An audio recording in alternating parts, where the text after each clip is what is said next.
How did the real estate and mortgage markets look like in the Austin area for April 2023? My name is Alfonso Rodriguez. I'm licensed in real estate and mortgage. And in this video, I'm gonna dive into the details on what those numbers look like and then offer you my professional opinion. The numbers I'm about to get into is a general overview of the Austin area for April 2023. And if you'd like a more specific analysis on your home or a specific area, feel free to get in contact with me directly at 512-809-0091. There'll also be an area somewhere down below where you can fill in your information to get in contact. So the first metric I like to keep track of is the total number of active listings. And in April for 2023, we had 6,977, which is about double what we saw this time last year in 2022, but is only slightly above the market normal conditions, which is, if you look back from 2020 and before that, we're looking at around 6,000 active listings for the month of April. The second metric I like to keep track of is the average close price. And for April 2023, the average close price was $613,644. Now, this is about $29,000 more than what we had in the month before, and or about 5% more than the month before. However, we are about 93,000 below what we were this time last year. However, if you look at 2020 numbers, the average close price there, we're still up about 200,000 above the average close price, what it was in 2020 versus where we are right now in 2023.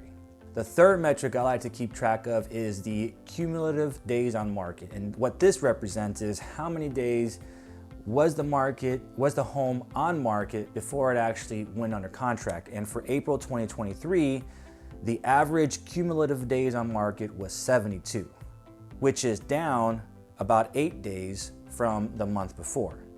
Now, if you compare this to this time last year, the cumulative days on market in April 2022 was only 15. It was a totally different market then. However, if you look back a little bit further, what's considered the normal market conditions in 2020 was 48 cumulative days on market. So the fourth metric I like to keep track of is the close to list price ratio.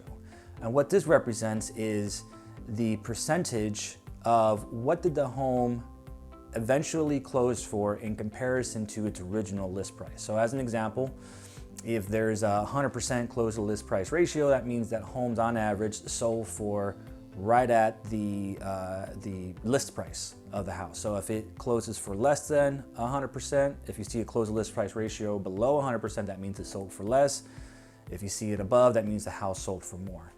And for April 2023, the average close to list price ratio was 97.88%, which is about a 0.54% percentage higher than it was the month before. If you compare this to this time last year, the average close to list price ratio was 106.31%. If you go back a little bit further in time, in 2020, the average close to list price ratio then was 99.46%. And for the last metric I like to keep track of is the total number of sales. This keeps track of how many homes actually close within that certain time frame. And for April 2023, we had 2,035 total number of sales, which is down a little over 200 from the month before.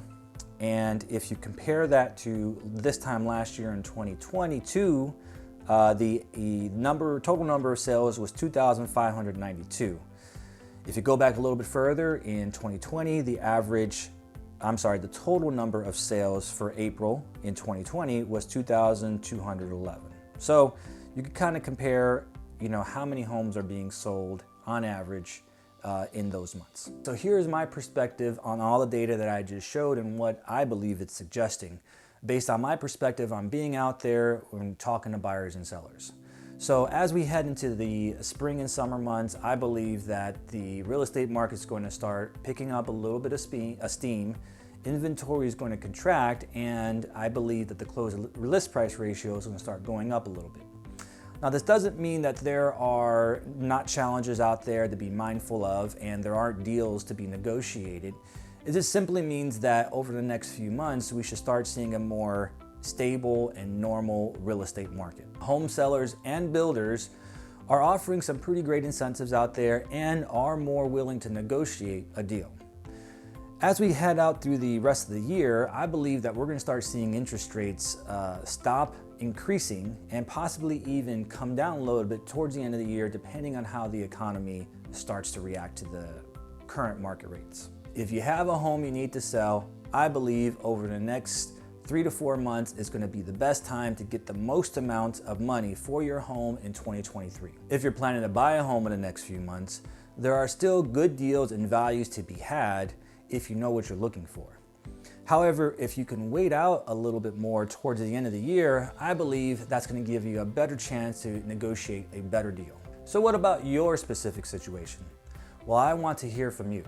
And I offer a free service to anyone who's interested to have a one-on-one consultation so that you can understand your specific situation, options in real estate and mortgage. My goal is to be your resource for all the questions you have and information that you will need to make an informed decision. I also want to be the go-to person for you whenever you decide to either buy a home or to sell a home. Feel free to call or text me directly at 512-809-0091, or there should be an area somewhere down below where you can fill in your information to get in contact. Let me know your feedback and questions below in the comments. And if you found this video helpful, please like and share the video and then subscribe to my channel for future content. Thank you so much for your time on watching my video, and I look forward to hearing from you.